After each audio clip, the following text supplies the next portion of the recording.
અમદાવાદની Geneva liberal સ્કૂલને બોમ્બથી ઉડાવી દેવાની ધમકી મળતા ચકચાર મચી જવા પામી હતી।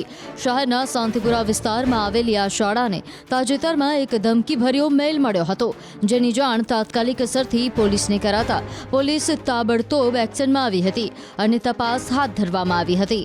આ મામલે તપાસ કરાતા ચોંકાવનારો ખુલાસો થયો હતો। રેપ પીડિતાને ન્યાય અપાવવા માટે પોલીસનું ધ્યાન દોરવા મેલ કરવામાં આવ્યો છે। મહત્વનું છે કે હૈદરાબાદમાં બનેલી રેપની ઘટના અંગેનું ધ્યાન પોલીસ તરફ દોરવા માટે આ મેલ કરાયો હતો। આ મામલે પોલીસે વધુ તપાસ હાથ ધરી છે। જીનીવા લિબરલ સ્કૂલ છે અમદાવાદ શહેરની, ત્યાં આ ધમકીભર્યો ઈમેલ મળેલો છે। તેની જાણ શાળા દ્વારા અત્રે અમને કરવામાં આવેલી છે। સત્વરે અમે શાળાને પણ સૂચના આપી દીધી, શાળાએ પણ એ કાર્યવાહી કરી દીધી છે, પોલીસને જાણ કરી દીધી છે અને સરખેજ પોલીસ સ્ટેશન સાથે સાથે 100 નંબર ઉપર ડાયલ કરીને પણ કમિશનર ઓફ પોલીસને પણ ત્યાં જાણકારી આપી દેવામાં આવેલી છે। વધુમાં શાળાને એલર્ટ રહેવા માટે અમે જણાવ્યું છે અને કોઈ પણ વ્યક્તિને અંદર પ્રવેશવા ન દેવું અને ખાસ કરીને પોલીસ કાર્યવાહી કે જે કંઈ બાબતે થાય ત્યારે સત્વરે તેમાં સહકાર આપવો અને આગળની કાર્યવાહી હવે પ્રશાસન પોલીસ विभाग कर सकते।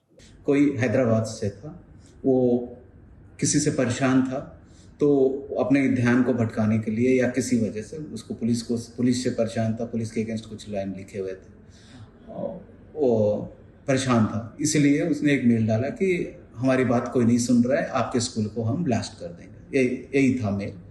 मैंने तुरंत 100 नंबर डायल किया। डायल करने के बाद पूरे इश्यू उनको समझा दिया। उसके बाद तुरंत हमारी स्कूल सरखेज पुलिस स्टेशन में आता है, तो सरखेज पुलिस वाला आया और मुझे अपने साथ लेके गए ताकि मैं रिटर्न कंप्लेंट दूँ। इसी बीच कंट्रोल रूम में खबर था, इसीलिए कंट्रोल रूम ने तुरंत फायर को, बॉम्ब स्क्वाड को, डॉग स्क्वाड को, साइबर क्राइम वाला, ये सभी ने हमारे स्कूल को बहुत जल्दी कॉन्टेक्ट किया और सभी को हमने हेल्प किया।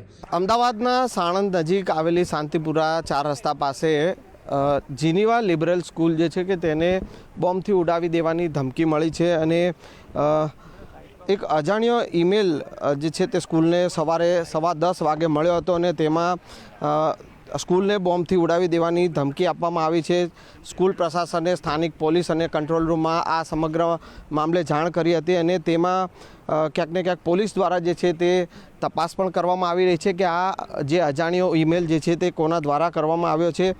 જે ઈમેલ આવ્યો છે તેમાં બળાત્કાર પીડિતાને ન્યાય માટે બોમ્બ પ્લાન્ટ કરાયો હોવાનો દાવો જે છે તે કરવામાં આવ્યો છે અને હાલ આ સમગ્ર મામલે જે સ્કૂલના સંચાલકો જે છે તેઓએ પોલીસને જાણ કરી છે અને આ અજાણ્યો ઈમેલ કરનાર કોણ છે તેની વિગત પણ મેળવવાની તપાસ કરવામાં આવી રહી છે।